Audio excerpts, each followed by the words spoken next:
large ship in orbit, and we value discretion in this matter. If you are willing and able, please see me as soon as possible at the main security office in Paradiso.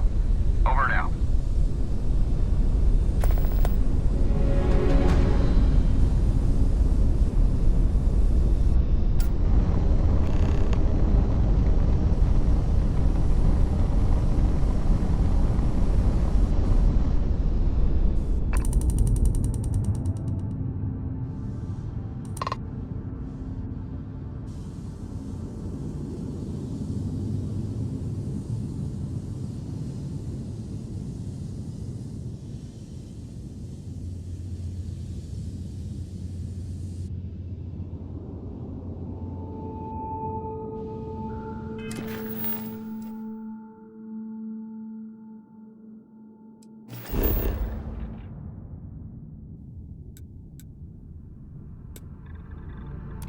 Time to park this boat.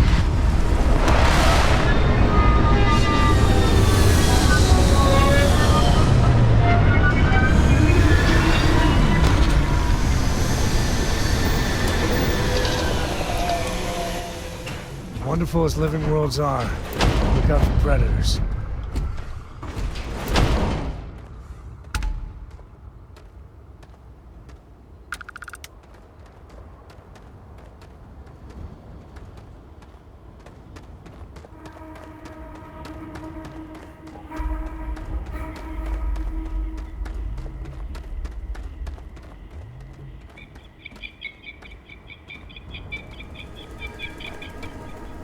Your safety is our #1 priority.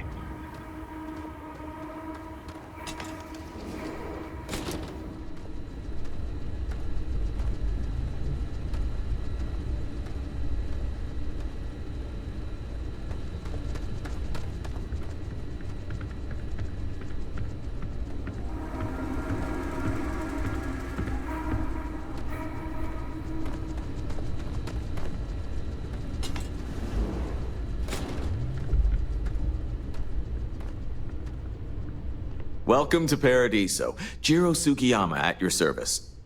Do you have a security concern, or is there something else I can help you with? Neither. We're our own private force. The Paradiso group pays top dollar for top-notch security. And I dare say we're some of the best in the business. We have to be out here on the fringes of the settled systems. Honestly, it's not as exciting as you might think most of the time. More often than not, we're just handling drunk and disorderly conduct. Heck, even pirates leave us alone for the most part. I think it's because some of them actually vacation here. As long as they're not bothering anyone, we've been told not to worry about them. Ah, yes, of course. I'm glad you came. As you can imagine, we're in a bit of a predicament. Under normal circumstances, we would not enlist outside help in this manner. But this is a matter we can't afford to worry our guests about. As such, we need to handle this discreetly. Failure on your part to do so could have severe consequences. So, before we proceed, can you swear not to discuss this with anyone else unless explicitly directed to do so? You're right, we're not. Which means we're not bound by anyone's laws but our own. In other words, it's our system and our rules. Neither the UC nor the Freestar Collective will help you if you get into trouble here. Great, I appreciate it. Not too long ago, a strange and enormous ship appeared in Porrima space. It is now locked in orbit around our planet. So far, it doesn't seem to be hostile, but any attempts to communicate with it have been in vain, so we're unsure of the ship's intentions. Can't say for sure. Looks worn, but not cobbled together like a Crimson Fleet junker. Others have been saying it's some new Varun design, a gigantic battleship with hidden armaments preparing for assault, but that doesn't check out either. There's also been talk about non-human sentient life. The comms data we received might support that, but humanity's spread far and wide and no one's ever encountered anything like that. Still, first contact. Could you imagine? And not quite. It took some time, but we received a transmission. It was all, pardon the phrasing, it sounded almost alien, like nothing anyone's heard before. Clicks, distorted groans, buzzing, really disturbing sounds. Now, one of our engineers says it could just be some busted comm equipment or incompatible signals, but we're not sure. So far, no one's disembarked from the ship, no landing craft, nothing. We don't have the staff or ships to spare, otherwise we'd dock with it and attempt to board. It bears no discernible markings or allegiances to any manufacturers we're aware of. I'm hoping that doesn't mean we're dealing with some sort of new deep space threat. It is. Whatever's going on, we need to approach this with care. First, see if you have more luck communicating with them. If not, you may have to try boarding. Whatever you do, it's important to remember to seek diplomacy with who or whatever's on board. As soon as you have any more information, report to Oliver Campbell. He's the CEO of Paradiso. All formal decisions will need to go through him, and he'll have your pay. Good luck.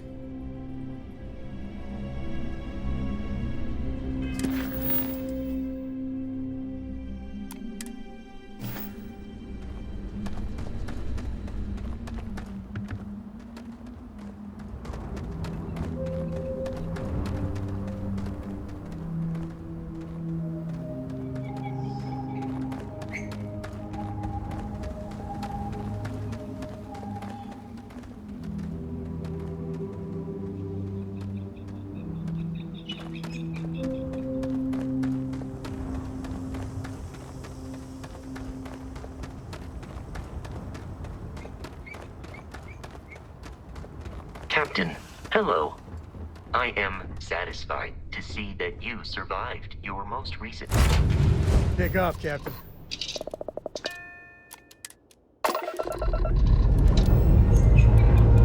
This never gets old. Lift off!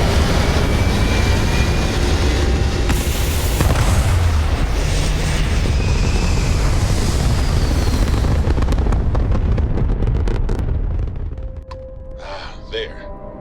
Stable already achieved, like a toy sailboat released into a calm pond.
Greetings, Captain.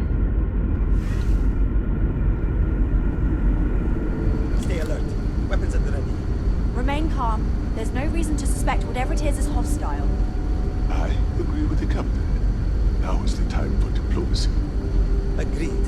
But we must be ready for anything. Now, eyes and ears sharp. You're... human?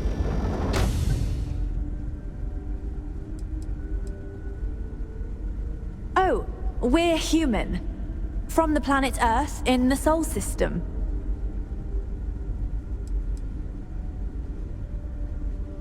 clearly you're not. You're obviously human, but how are you here? We didn't know any others left Earth. I'm almost sad that didn't work. Perhaps we should greet our guests. Of course. Manners. I'm Captain Diana Brackenridge. This is Security Officer Bomani Rida. And this is Dr. Mabhuti da Costa, one of our elders. A pleasure to meet you.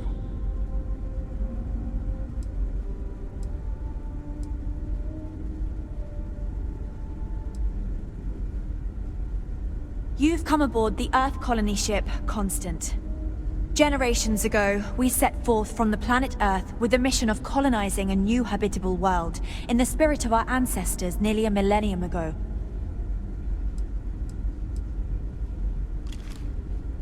I don't know all the particulars, but I'll try to answer as best I can. It's a colony ship. It was built long ago by our ancestors to sustain our crew over hundreds of years in space through generations of travelers. It's sturdy, fast, and spacious. That last one is important because we had to take as many supplies as possible with us on the journey and still have ample space for our crew. I see. As you may have presumed, we're in a bit of a bind. Our ship has finally completed its near 200-year journey from Earth, only to find our new home seemingly colonized by... well, we don't know. Communications haven't been successful, so your arrival is fortuitous. Perhaps you'd be willing to act as a middle person between ourselves and... the others.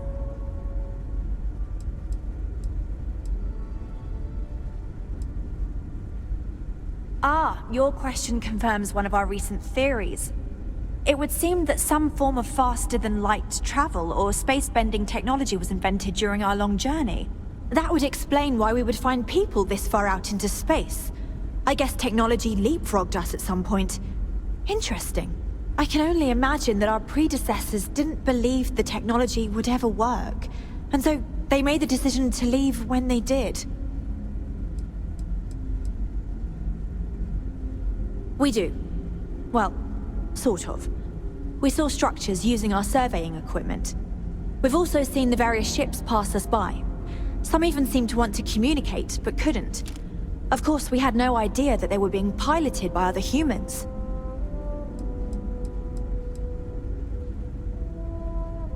Well, the short answer is, we didn't. It's a generation ship, which is to say that most of us lived long, happy lives on board and passed our mission down to our children. It was never intended that the original crew would make it to our destination. The goal was always the preservation of the human race above all else. Though, it would seem that was perhaps a bit presumptuous. We're not entirely sure.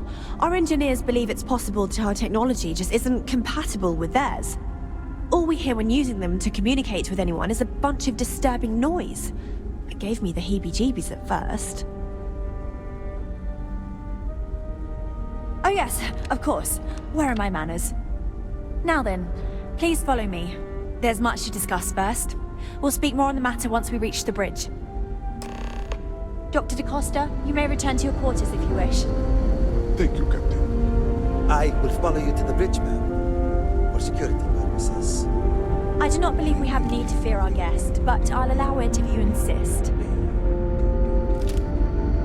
Welcome to the Earth colony ship Constant. In the early 2100s, my ancestor, Brackenridge, researched a number of scientific scenarios: climate change, asteroid impact, nuclear war, global pandemic, and more. Each scenario showed the likelihood of an extinction-level event to be within 50 years. He fully believed Earth was destined to be rendered uninhabitable. We've always assumed that's what happened. So, he gathered the best and brightest he could find, built the Constant, and set a course for this planet here. We were told that it was the largest, most advanced ship ever constructed on Earth at the time. If you can believe, entire generations have been born, lived, and died on this ship. It really goes to show that there are no limits to human ingenuity and perseverance. Never seen a ship like yours before. Then again, I haven't seen any Careful ships. waving that fancy gun around. We don't need to see what it can do. So, here we are. So place belongs in a museum. Heck, it is a museum. No matter the outcome, I won't let my crew down. Difficult is the wrong word. It can be both challenging at times and also exciting. Our mission was to rebuild humanity on a distant world, believing that we were Earth's last hope. To think that while there has always been a Brackenridge in the captain's chair, that I am the one to finally oversee our journey's end is truly exhilarating. But with this stumbling block in our path, at this final moment, I fear tough choices will need to be made. A bit frazzled, as you can imagine. People are anxious about discovering that we're not alone, and also worried about what will come to pass. While we hope we can work out a deal with the people on the surface, they seem reluctant to reach out, so there's no telling what will come of that. I do know that we can't afford to stay here in orbit forever. The ship was built to sustain us for many years with backup provisions just in case, but even that will come to an end eventually. I think I'm coming up on 6 years now? I was only a teenager when my father died, passing command of the ship to me, as is tradition. Because of that, I've had to sort of learn as I go along, instead of taking years of study and apprenticeship under the prior captain. I think some people on the ship resent me for not having the level of experience as my predecessors. But at the same time, without my command, we likely wouldn't have made it here so quickly. Well, as I mentioned, we've been unsuccessful in communications with anyone up until you arrived, though not for lack of trying. But since you're asking, maybe you'd be willing to be a sort of diplomat between us and them as we attempt to resolve our situation. Does that sound agreeable to you? We suspect that our equipment is woefully obsolete compared to whatever you all have now. In all honesty, we never expected to need to communicate with anyone, so our comms aren't particularly robust. That limits our options. We even attempted communicating with lights and sounds, something we saw in an old movie, but I don't believe they picked up on it. If anything, it may have inadvertently alarmed them. Ah, so they have a name. Paradiso. And it sounds promising that they sent you here to speak with us. You see, we intended to settle here, but we assumed that they intend to defend their claim given their presence here. We'd like you to go speak to them on our behalf and help us negotiate a solution, preferably one that favors us. When we left Earth, there were no claims to planets this far out into space. We had assumed that we were the only ones attempting a generational journey such as this, meaning that there would be no need for a formal claims process. Regardless, my ancestor, Rupert Brackenridge, did manage to file a charter for this planet's first colony, to be named New Jamestown. According to his records, no one took it seriously when he filed it, so likely it was either ignored or the records were lost to the ages. Given humanity's lack of interest in colonizing the far reaches of space at the time, it shouldn't have been a problem, but again, here we are now. Based on the data our ancestors had when they launched this endeavor, it was determined that this was the perfect planet for us. Even if we had another viable candidate planet, we lack the resources to get there. And as you know, it took us 200 years to get here. Our people have no desire to go back to drifting the stars so their children's children can possibly settle on an inferior planet. Excellent. Make no mistake, this is our planet, and we intend for them to see this our way. So, speak with their leadership and see if you can negotiate a solution on our behalf. Preferably, get them to see things our way. Report back to me and let me know what they say, and we'll go from there.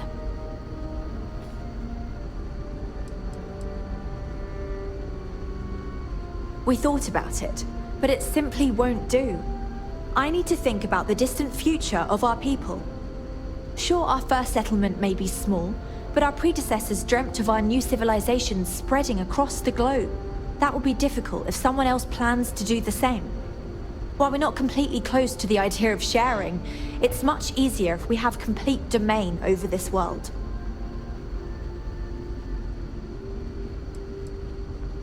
I'm serious. We have a rightful claim to this land, and I intend to fight for it. But as you're currently our only hope, perhaps you'll honor my request and give it your all, for the sake of some very weary travelers who have come a very long way to be here. Thank you.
I know Captain Brackenridge has essentially given you free rein to wander the ship, but security will still be watching you closely.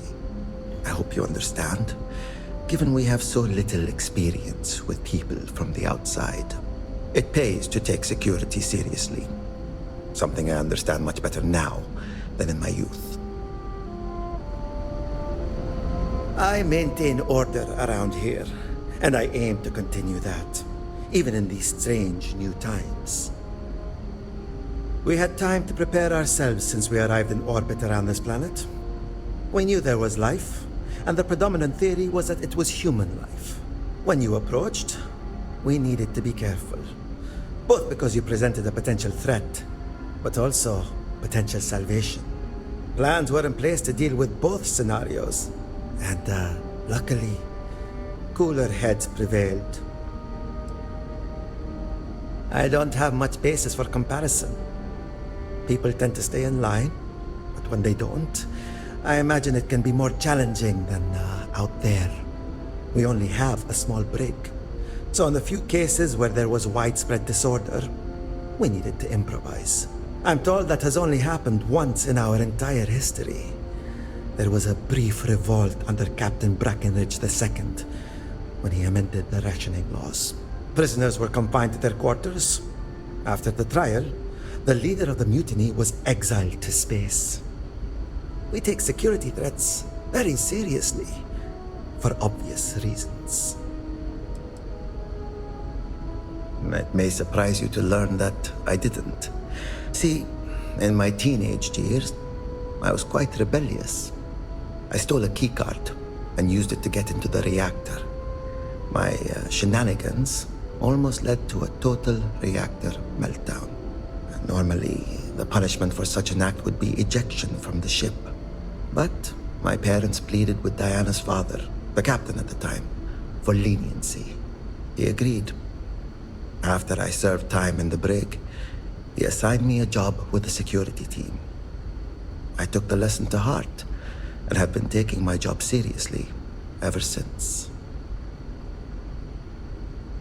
Agreed. If not for that incident, who knows how it would have ended for me otherwise. Crew management is certainly a tricky endeavor, and it takes a skilled captain to know how to deal with difficult decisions like that. I will always be grateful for how it was handled. Bye.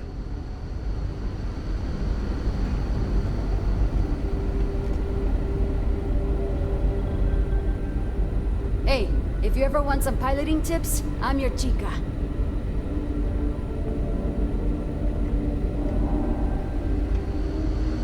Now that we know what's out there, things are going to be more interesting from here on out. We were never trained to address threats coming from outside our ship.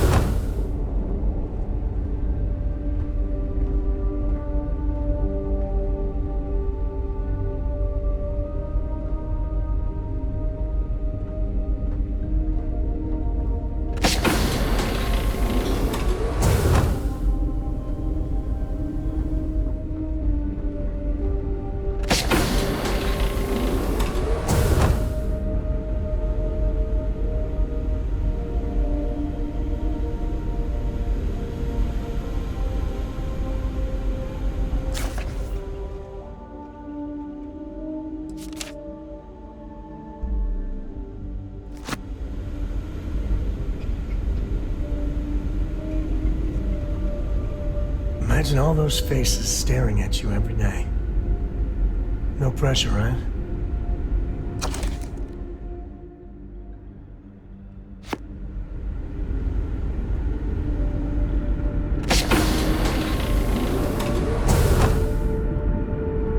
Just stay out of trouble. Just because our equipment's old doesn't mean it won't work to take down troublemakers.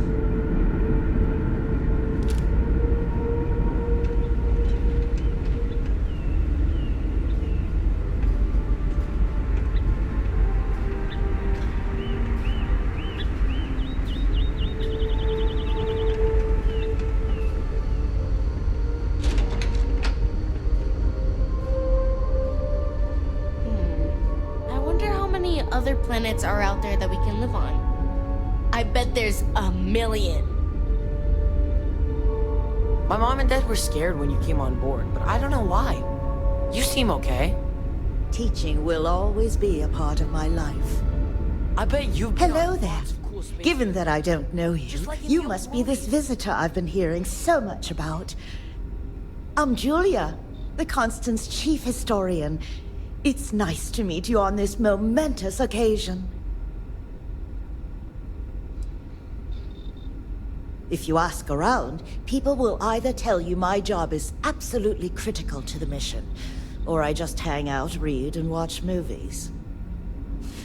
There's more to it than that. Officially, I'm assigned to the role of chief historian.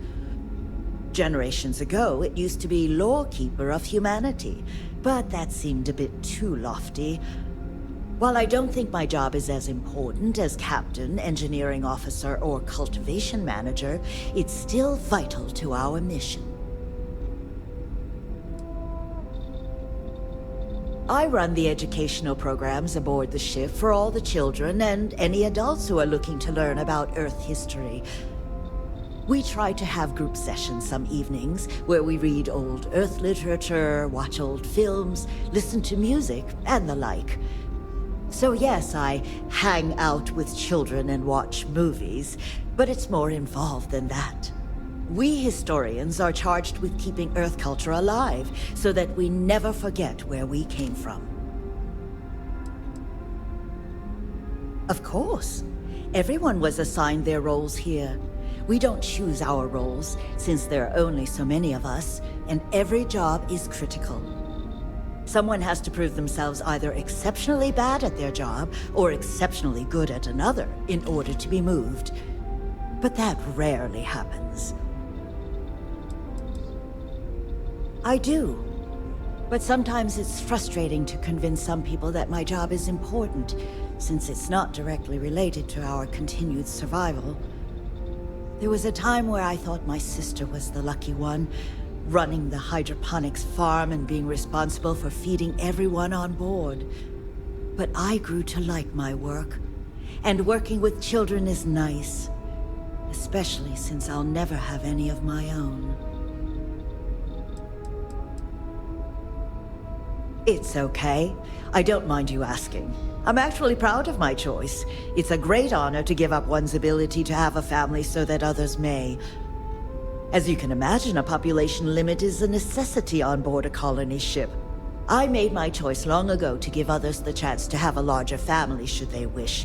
Though, I suppose I don't need to worry about that now. Maybe it's time to consider it. Thanks for saying so. As chief historian, I can tell you a lot, probably. What do you want to know? We're the descendants of wealthy elites, intellectuals, artists, scientists, and others who left Earth in 2040 to spread humanity to the stars. The thinking was that Earth's days were numbered for a variety of reasons. Our finder, Rupert Brackenridge, had the foresight to plan for the worst. Thus, he constructed this colony ship to settle what seemed like the most habitable planet we could find, knowing full well it would take generations to reach. We suspected that we may have been the only ones to leave Earth, given that no one else seemed to have the same idea. I'm glad we appear to be wrong. Well, we launched Tuesday, September 27th, 2140. So, about 190 years now. Would have been longer, but it turns out we have an ace navigator who saved us some time with some tricky maneuvers. ECS stands for Earth Colony Ship. We wanted a fairly inclusive name to represent the planet, and not a particular nation of origin. There was an old colony ship that sailed across the oceans of Earth from a country called England to settle on a new continent. It was called either the Susan or Sarah Constant. No one seems to know for sure, so ours was shortened to just Constant. Ironically enough, that ship also reached what they thought was new land, and found it populated when they arrived. As chief historian, I can tell you a lot, probably. What do you want to know? You know where to find me if you ever want to know more. Goodbye. I heard you came from outside the ship. I bet it was pretty cold out there.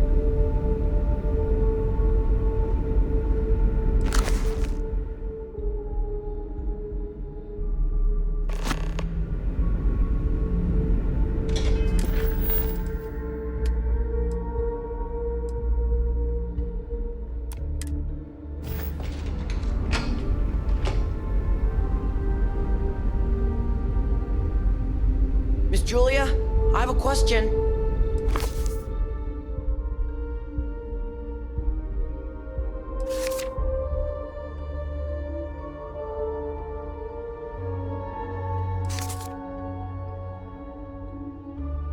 Sure.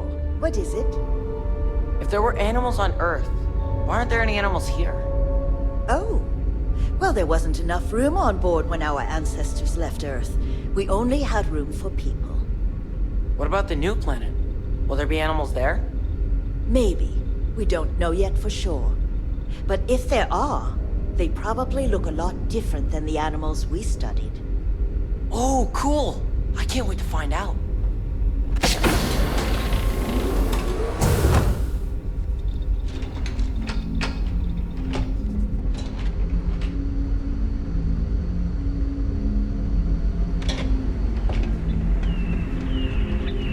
Now that we know what's out there, things are going to be more interesting from here on out.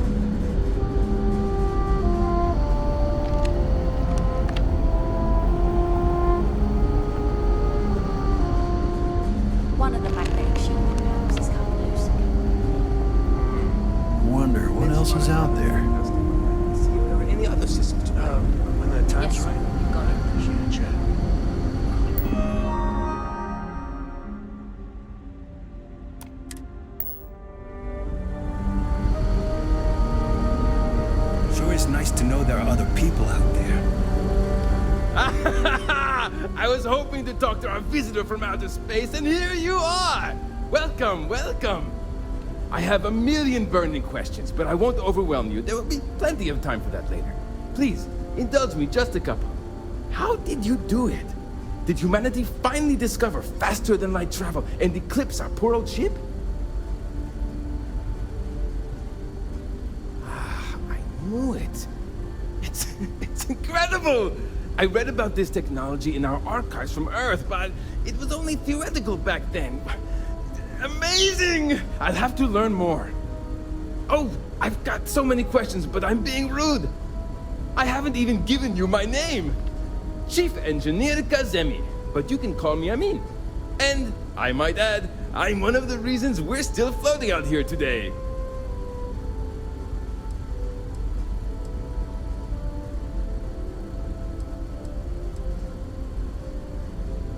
Yes, of course. Anything for my new friend.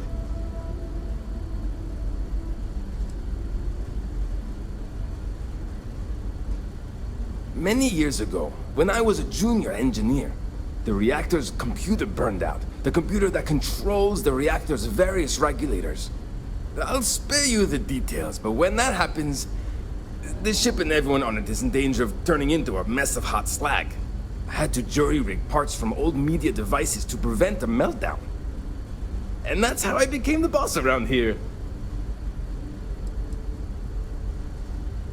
Some may say I'm a master of keeping things together with nothing but duct tape and bubblegum. Well, if we had any gum left. Pretty sure that ran out 100 years ago. When I'm not dealing with catastrophic engine failures, I manage the other engineers. We maintain all the machinery, computers, you name it. We keep the life support on, and the ship flying.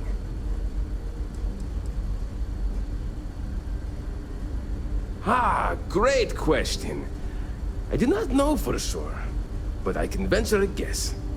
All of the reading I've done on the matter suggests that at the time, there was uncertainty that the technology would ever work, or if it did, that it would work at the scale we needed. So, I trust they made the decision to strike out when they did, fully believing it was the only way. Yes! So many!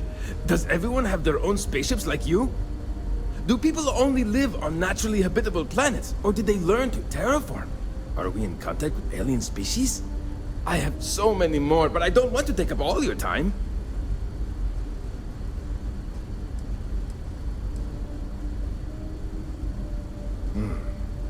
Disappointing, but not unexpected. When you showed up, I tried to tell the others about the Fermi paradox.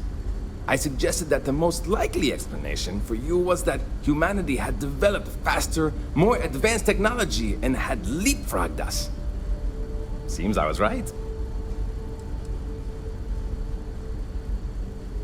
I'm not surprised.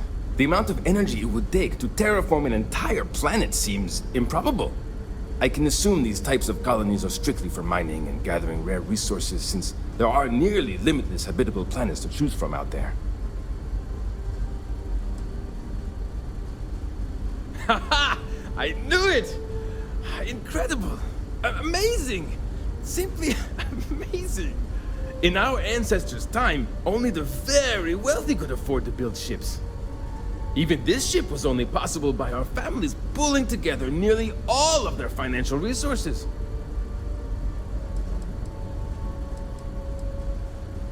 Ah, thank you for taking the time to talk with me. I can have a bit of a big personality, I'm told. So let me know if I ever get on your nerves. See you! I've lived my entire life in the constant. Another 40 heat sink in the I'm not sure how else to Cores live. are running at about 85% capacity. Well, that's not good. Go take a look at it. Shouldn't be too difficult to fix up.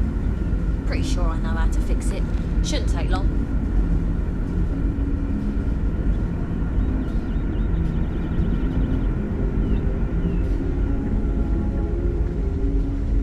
I wonder what else is out there. I wonder what it's like out there beyond our little community. Hey there. Wow. Hi. We've had to do our fair share of recycling on the Constant. Not exactly a lot of places to get new goods. Hi there. Oh!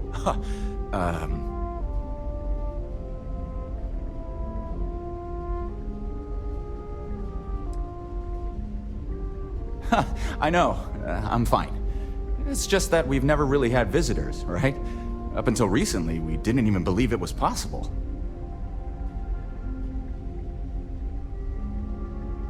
Right? We've been cooped up together in this ship all our lives. So outside of births, there's literally no way for new people to arrive, you know? Anyway, sorry for freezing up before.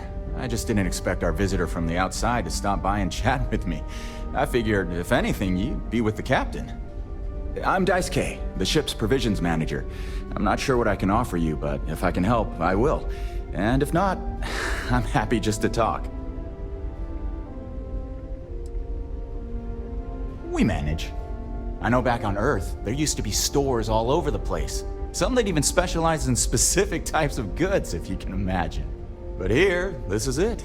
We have very limited supplies. Most of our stuff is recycled, even the food, in a roundabout way, if you know what I mean. It works out for the most part, because it has to. You'll sense a running theme with that around here. Not really. Things don't work that way here. It's not a shop like you hear about in the books and movies, or, where you're probably from. Almost everything is communal or shared in some way, but sometimes people want a little something extra or special for themselves. So when that happens, they come to me. Mostly, I just keep track of the ship's inventory and help ration the supplies so we don't run out. Take care. These are exciting times, aren't they?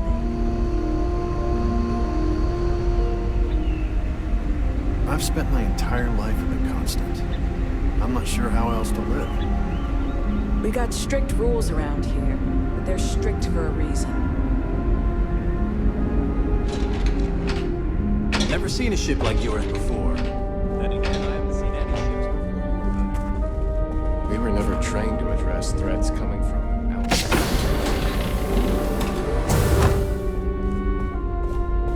I could really bend your ear when you got a moment. Hey there.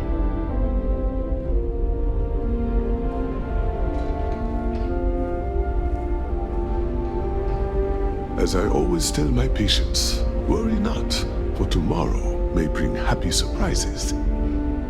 If there is ever anything you need from me, I will do my best to help. I'm a doctor and a counselor. I assist my wife Lorelei in performing minor medical duties, but I also practice psychology and help maintain our crew's mental health. I know it must seem strange to you. I am not a captain, nor am I a security guard.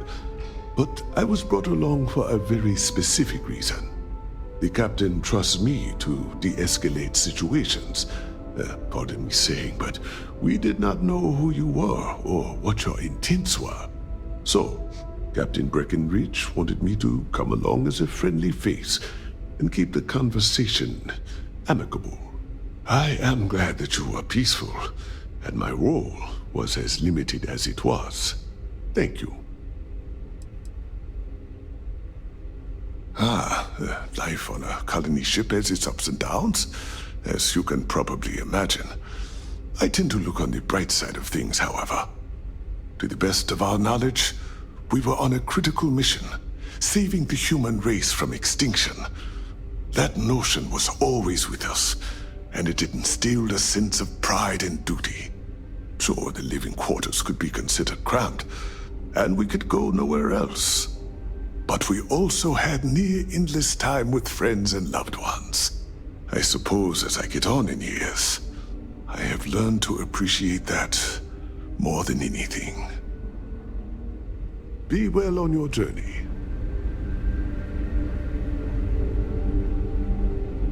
I wonder, what else is out there? I've lived my entire life in the Constant. I'm not sure how else to live.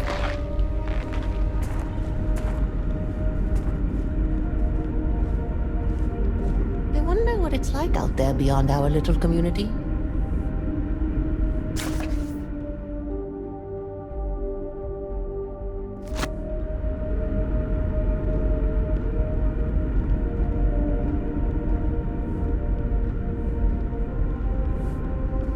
It's hard work keeping everyone happy in my little imagine living communities, but I try my best.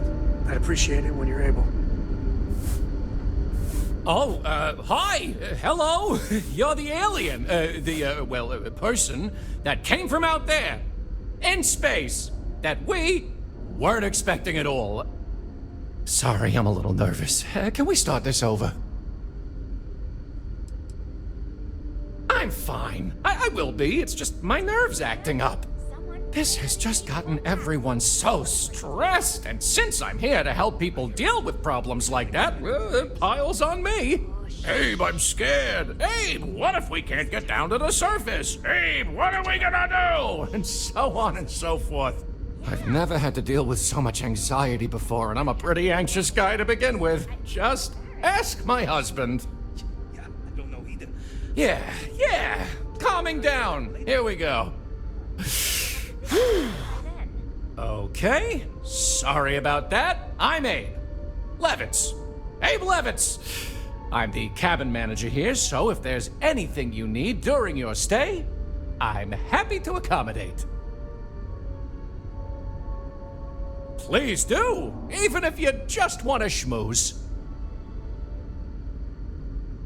People didn't know what to think. Here we are, minding our own business out in deep space, all alone. Then we hear some sort of garbled transmissions on the radio, real screechy, real inhuman sounding stuff. Then you show up? People had all sorts of fakakta theories, aliens, time travelers, you name it. We watch a lot of old movies, so... Anyway, it spooked the bejesus out of us, because we were expecting to find nobody. Ah, glad you asked! I coordinate cabin maintenance, plan activities, even help settle domestic disputes. It's a demanding job, but in short, I'm here to keep people happy.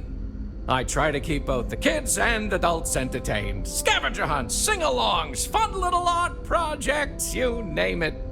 We also have regular media nights where a historian, Julia Yang, screens old movies, plays music, and exposes us to other Earth media. Me? Hey, well, there's not much to say. I take care of people here. I live with my husband, Daisuke, no kids. We passed on having a surrogate so others could have larger families. Instead, I get to spend time with everyone and their families here. They call me their bubby because I'm like the grandmother they never had. I may have had something to do with that nickname. Oh? Oh, you must mean the Yiddish. It's an old family tradition. The Levitts have been trying to keep it alive for hundreds of years now. See, we didn't think the language would survive if we didn't, so we charged ourselves with preserving it. It's a point of pride for our family, and something I'd like to pass on to others so they don't forget. Like my great-great-great-great-grandmother's latke recipe. Don't be a stranger now. Oh, I've always wanted to say that.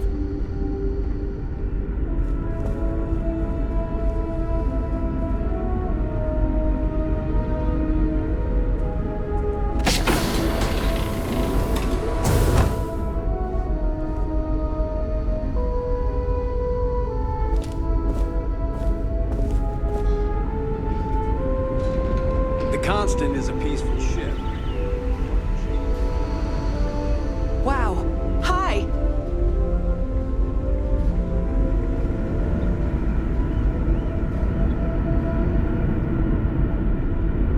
Now that we know what's out there, things are going to be more interesting from here on out.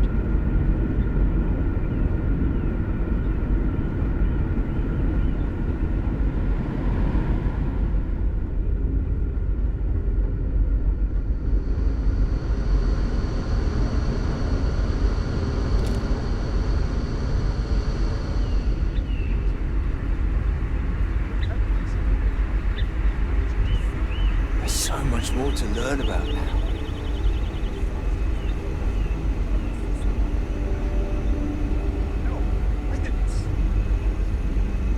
Impressive.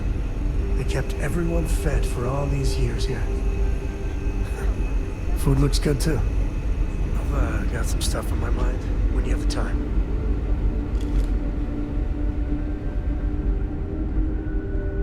And to think, all this time, we thought we were alone.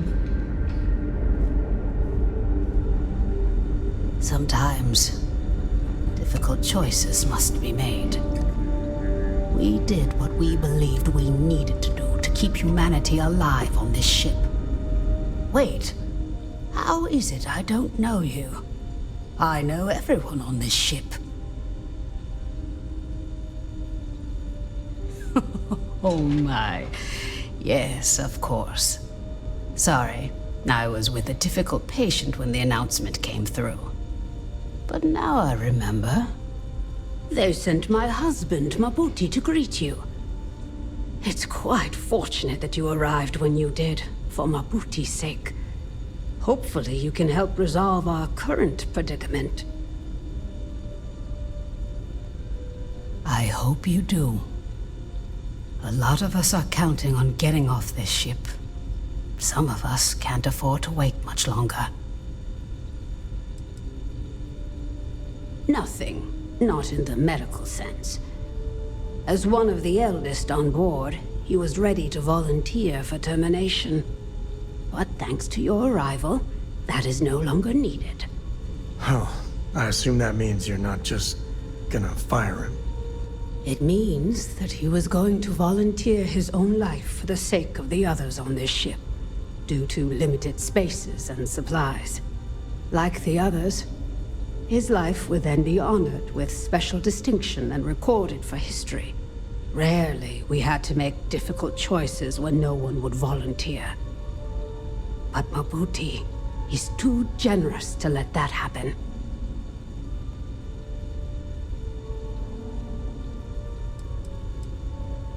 I certainly hope so, too. It shouldn't.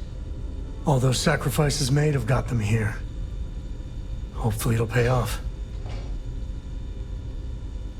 You got time for a quick chat? I'd appreciate it when you're able. We try our best to avoid that through careful family planning. Rarely we run into situations where things do not go according to plan. And then we must adjust and make difficult decisions concerning our community and resources. We never do anything without careful consideration.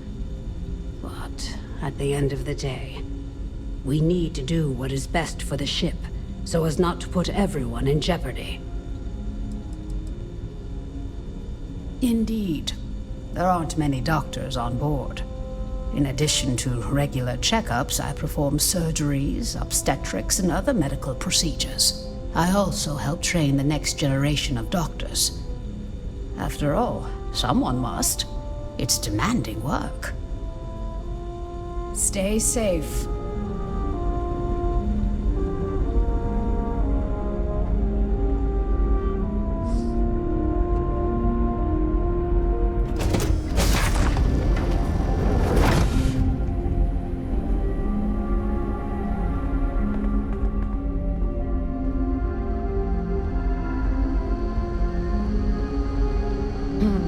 Sure is nice to know there are other people out there.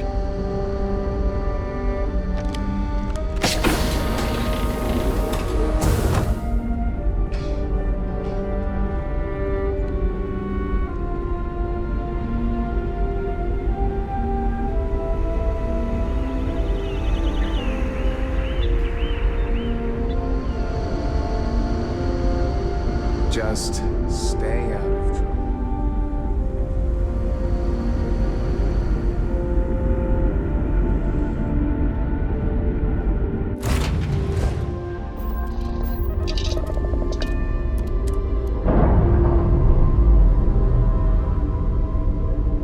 You got time for a quick chat? I'd appreciate it. We're free and clear for flight.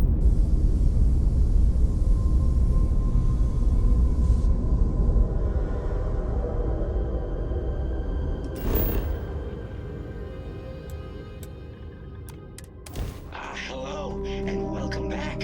Mr. Tofik, I am aware that this is your 8th visit to our resort. Your repeat patronage is much appreciated. Is there any assistance I may offer you today? Actually, a question. Usually when I come here, the shuttle takes a certain route, showing me the beauty of this world. But this time, our entries seem to take longer, and we pass by a lot more open water. Was there something wrong with our normal flight path? I heard the rumors of a ship in orbit. Please allow me to apologize for this inconvenience. This alternate entry was required due to a meteor shower affecting the usual descent route. Nothing to worry about. To make up for this, allow me to credit your account with a 15% discount on spa amenities. Once again, we are dreadfully sorry. It's okay, Viator. I know you're programmed to be overly concerned with your service. I just wanted to know why. But thank you for crediting my account anyway. I hope your stay is a pleasant one. I have noted your repeat appearance at our resort. Thank you for your patronage. You have been automatically credited with 20% off your next stay. Hey, I noticed you arriving at port shortly after I did. Something's been bothering me, and I've been dying to ask another guest. They told us there was a very active meteor shower, which is why we had to divert our flight path coming in for our landing. But I haven't seen a single shooting star since I've been here. That's weird, right?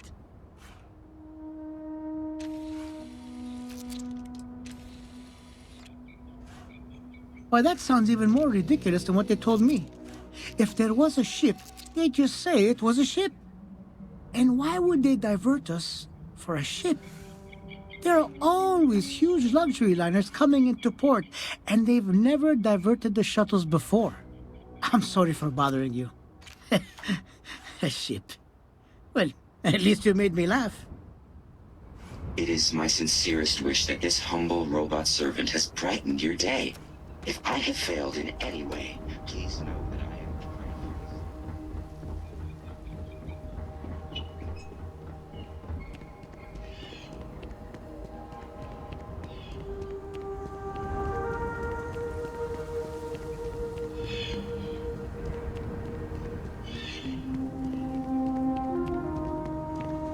I shouldn't be telling you this, but don't hold this as property.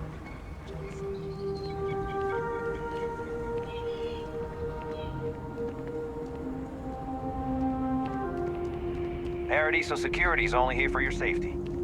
Pretend we're not even here.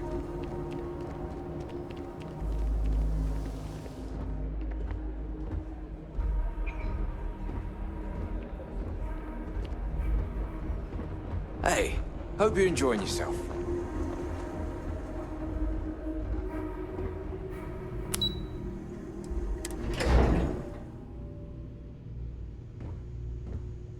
Hello there.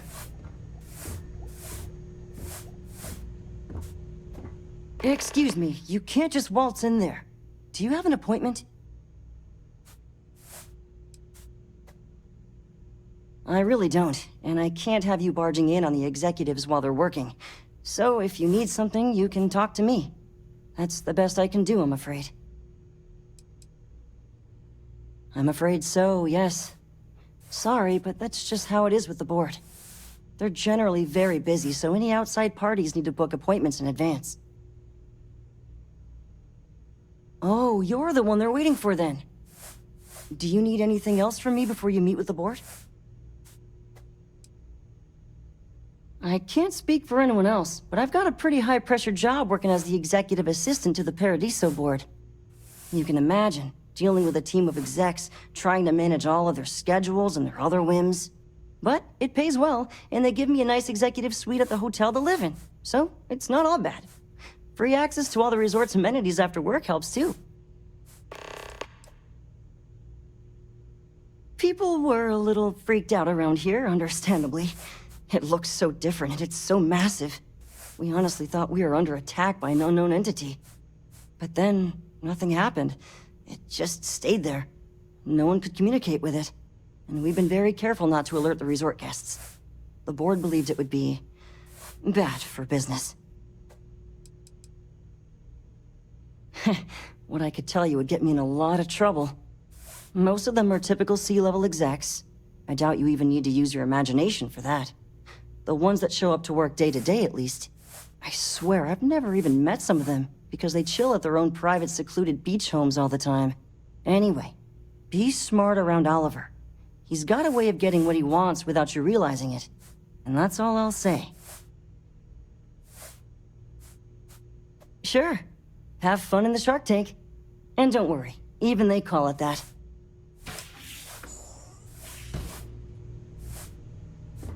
No major incidents in a while. Let's hope it stays that way. I just feel that we should be focusing on the natural beauty of this planet, not our amenities. There are millions of planets out there. People can go to any one of them. The resort facilities are precisely what we bring to the table. Heck, it's the only thing we've really got to offer. I don't want to risk us coming off as just another artificial, shady, trash-filled dump like Neon. That's not who we are. We've got something special here. We should embrace that. Belom's right. Thank you. We don't want to compete with Neon. Bayou's ruthless. He'll do anything he can to eliminate the competition. We don't need that kind of trouble. That being said, I think there's a middle ground. Maybe build up the beachfront at a boardwalk amusement park. I've had this idea to build artificial hot springs, that sort of thing. Sounds good. I'll look into what that will cost us and we can circle back around to this. What's not to love about this planet? Hello? I didn't realize Keavy was letting people in here. No, of course not. There's several more. We're just the ones who show up day to day. The others spend their time lazing on the beach or gallivanting off-world. Doesn't bother me, though. Less cooks in the kitchen means I get to make all the big decisions around here. Seems to be working out for us just fine. We, the Paradiso group, bought the rights to this planet years ago with the intent of turning it into the biggest and best resort in the universe. To that end, I'd say we've succeeded. As such, no other leisure enterprises may operate on the planet without renting land from us. But as you can see, none can afford such a deal.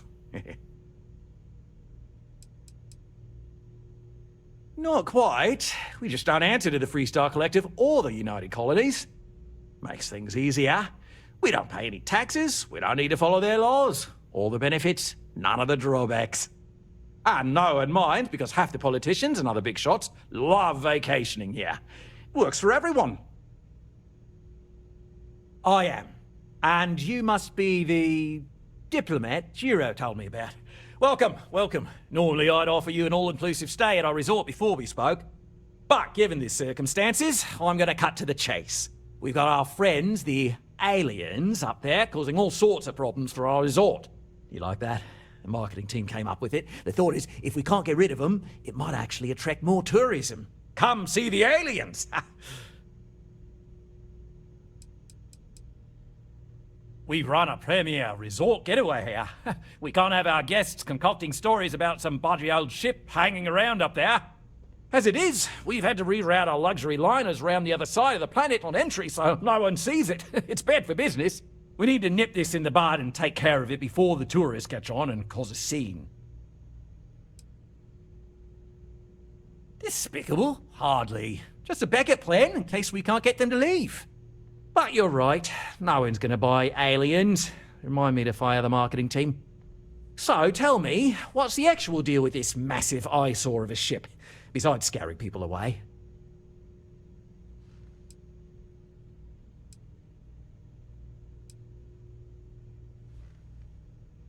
I'd say you're full of it and might have been watching too many movies. Now, instead of wasting my time, want to tell me what it really is? Well, that's something. Shame we can't just tell them kindly to bugger off. Something tells me that's not going to work. Now, tell me, what are we going to do about it? Give me some proposals, people. I need something to work with here. We could offer to resettle them here. There's more than enough space. They could stay here, temporarily, but it'll cost them. Quite a bit, too. They'd need to work off all their debts before being allowed to leave. Maybe not. What if we help them get out of here? Outfit their ship with a grav drive so they can find a new home. We could even lend our engineers to help and give their captain an updated star map. What do you think? Sounds costly. We can't absorb that cost, and it's unlikely they even have compatible currency, let alone enough for the transaction. Someone else would have to foot the bill. Oh, I swear this would be a lot easier if they ceased to exist entirely. Anyway, Seema's got the right idea. Either works for me. Just tell me what you want to do.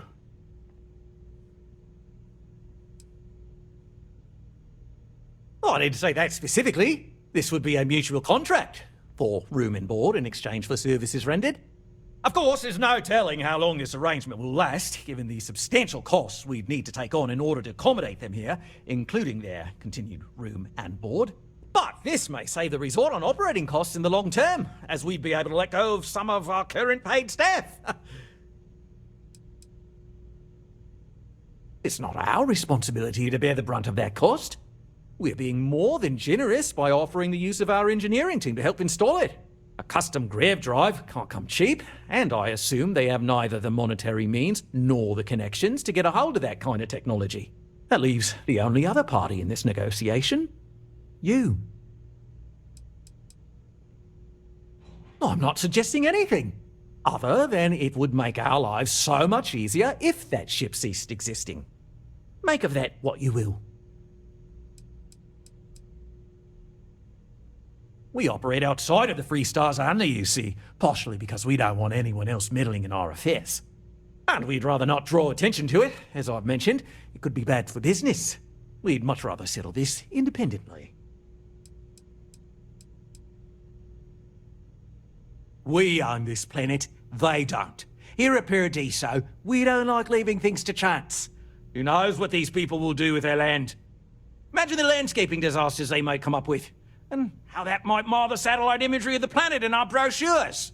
No, much better to assimilate them into our culture if they come here to live, rather than leave it to chance.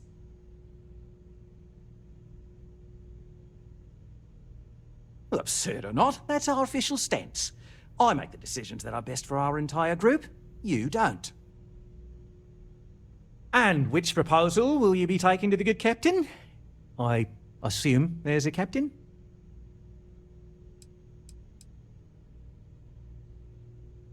They'd be hard-pressed to defend their claim in any courts. Our charter goes back years. It was registered with both the UC and Free Star Collective, per the Centaurus Proclamation. We may be outside the settled systems, but that charter's official as can be. I'm sorry, but you're going to need to be the one to break the news to them that they need to make a compromise or leave.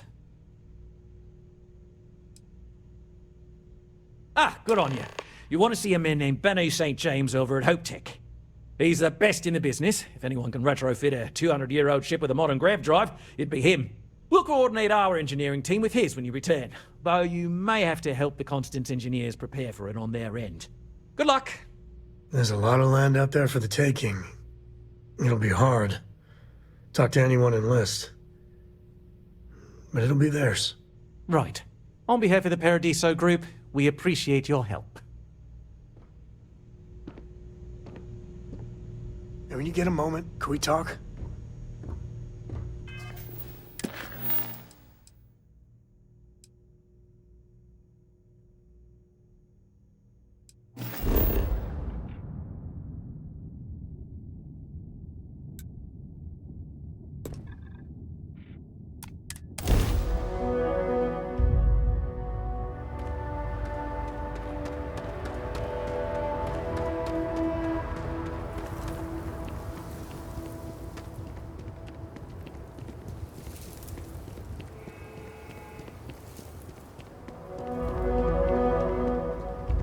Hope's the best thing that's happened to us. I don't want to hear any complaints.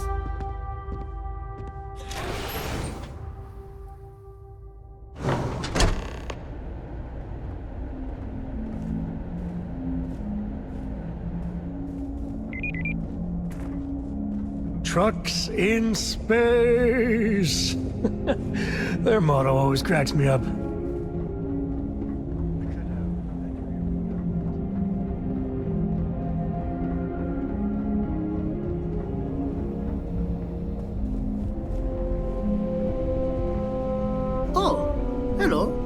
Someone worth paying attention to.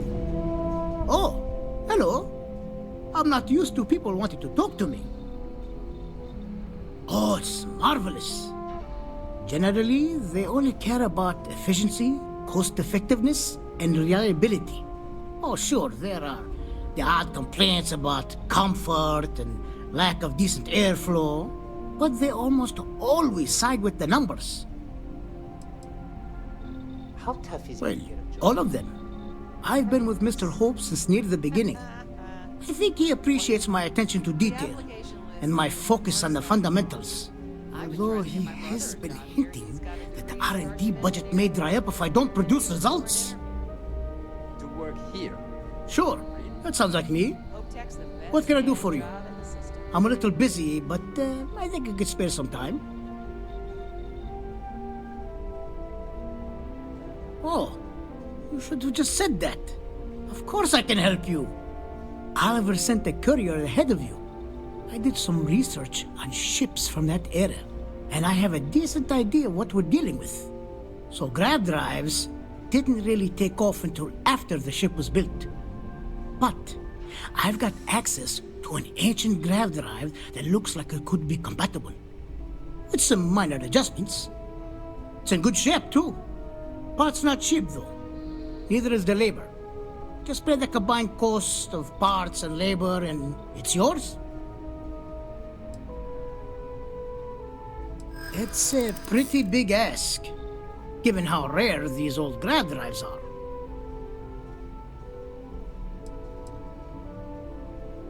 Maybe it is selfish of me to demand such a price. Tell you what, sounds like this is for a good cause. While I can't give you the part for free, I won't charge you for the work. You're darn right it is. I'll get to work on it right away. I recommend you go back to the ship and ask the captain to prepare for its retrofit. Standard stuff. I'm sure they have an engineer on board to help. We'll send the part along when it's ready and install it with the help of Oliver's people. Pleasure working with you.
Just because our equipment's old doesn't mean it won't work to take down troublemakers.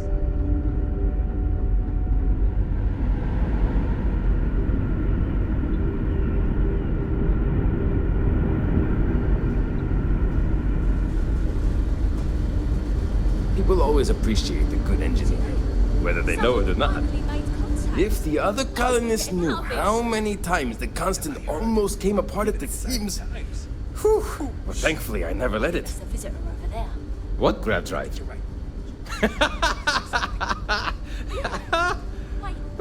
Just joking with you. The Paradiso engineers filled me in. Okay, let's see what we need to do. All right. This will be fun. And hopefully there will be no explosions in the process. I have just received word that the drive is here. Ready to get to work?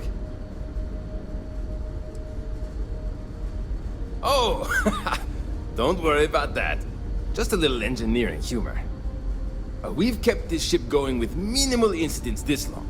I'm not about to let anything happen to it now. But, to be clear, what we're doing is very dangerous, and we should be prepared for anything. But yes, of course I need your help. My team needs to stay on top of their daily maintenance. And I need to make my own preparations for this gravity drive you brought us. Your help is going to be vital to this procedure. And have no worries, it'll be easy. I'll guide you through the process. Great, great, great! There are 3 preparations I need you to help me make while I set things up on my end. First thing I need you to do is reroute the power from the port turbo pump to the auxiliary cryogenic radiator. Then, turn the plasma runoff inhibitor function to 5%. Last, you'll need to decouple the magnetic flange pipe enclosures from the auxiliary module assembly. Got it? Let's hop to it!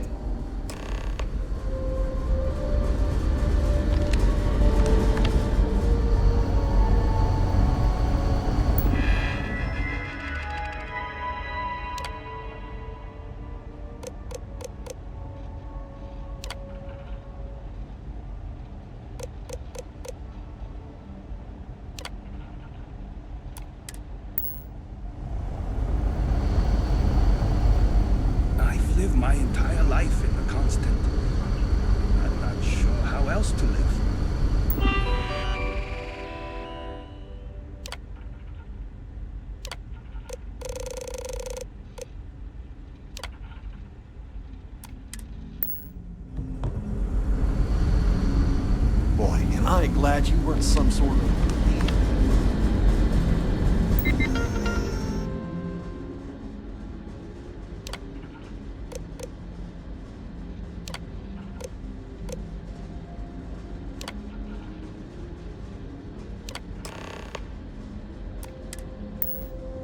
Looks like everything is good to go on both your end and mine.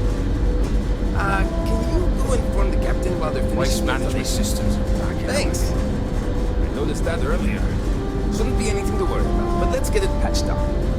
No problem. I'll handle it.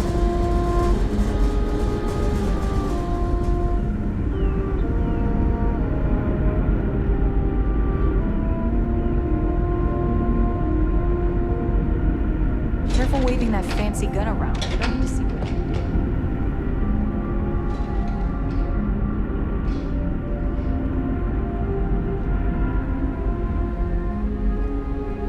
We didn't believe anyone would be out here, but I'm glad for it.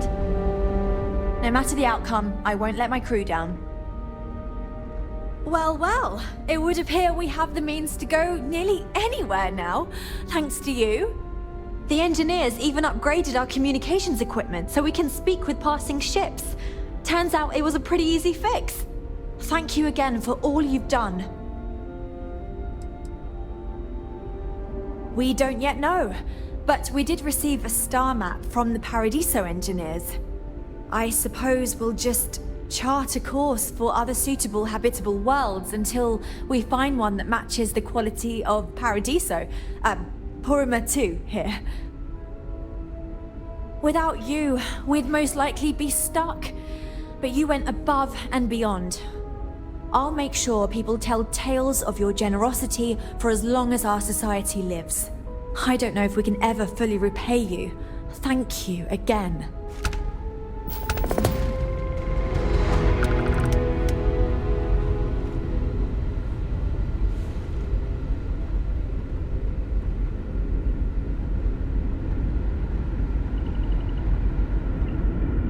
We've got strict rules around here, but they're strict